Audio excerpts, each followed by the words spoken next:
Hi there, Kotaku. Kirk Hamilton here, and I am playing Borderlands 2 on the PlayStation Vita, as you can see. And this game is out next week for anyone who owns a Vita, and you can actually get it now if you buy the Vita bundle of the new Vita Slim. So I've been playing it since about Tuesday, so for a few days, enough time to get a little ways into it. And it's not bad, but it's also definitely a really big step back from the main sort of console and PC versions of this game. So I just thought I'd take you guys through it a little bit and let you check the game out and just sort of play it some. And yeah, see what's what. So right now I'm fighting some bully mogs. And you can see, so if you saw right when that guy kind of blew up when he died, pretty much all of Borderlands 2 is in this game, which is impressive. It's a really big game.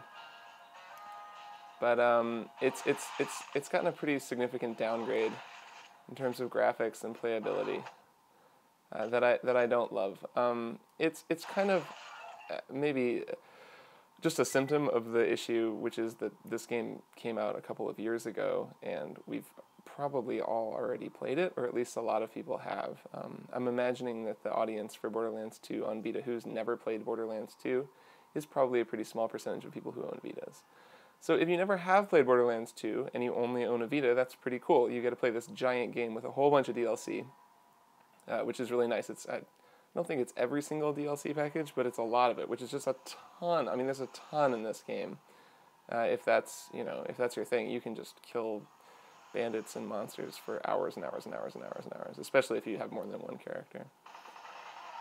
The thing is that I've already done that a lot. I played the PC version of the game, which I think is easily the sort of best version. It looks really, really good and runs really well, and it runs a lot better than this version of the game, certainly. So the thing that gets me with this is that while the whole game is here, I don't love the quality of the port in general. There's the initial problems, which is some of them are Vita-centric. One is that you have to like tap the back of the Vita to do the thumbsticks. So to run, you tap the right side, and to melee, you tap to run, you tap the left side. To melee, you tap the right side. And it's just kind of unwieldy. I've never really liked using the back touchpad for anything gameplay related. And then in the front, you can throw a grenade. Oh great, I blew up my own car. With the right front, and then if you press the left front, that'll deploy. I'm playing as Gage the Necromancer, so that'll deploy your special ability. So for me, that'll summon her robot. So, as you can see, if you're just kind of watching this, it looks pretty cool, and it is. I mean, it's fine. It's Borderlands 2. It's still a good game. It's funny. It's enjoyable to play. It's just been kind of downgraded so much. The frame rate for me is a really big issue. It doesn't feel like, I don't think it's holding a steady 30 frames per second. I can only kind of judge based on looking at it. But if you can see like that hitch that just happened there, it just kind of freezes up, and a lot of things are kind of buggy, or just not buggy, I guess, just kind of laggy. So if we get out here, like we'll have Gage go into our inventory, and it just takes a while to load, and then you kind of flip around through, but you can see I'm pressing buttons and it's not really responding. Like the menus just aren't very responsive. And then you flip through them, but also everything is very small. Like, this is the Vita screen, so it's a nice big screen, but the text is really small, especially on things like messages for different missions you're doing, or sort of notifications of things you've just unlocked. It's just very, very small, and it feels like it's just been straight up ported over from a bigger screen that worked better. So, something's hitting me. So you can just see there, like the way like enemies always blow up because there's not enough memory to have bodies lie around or anything.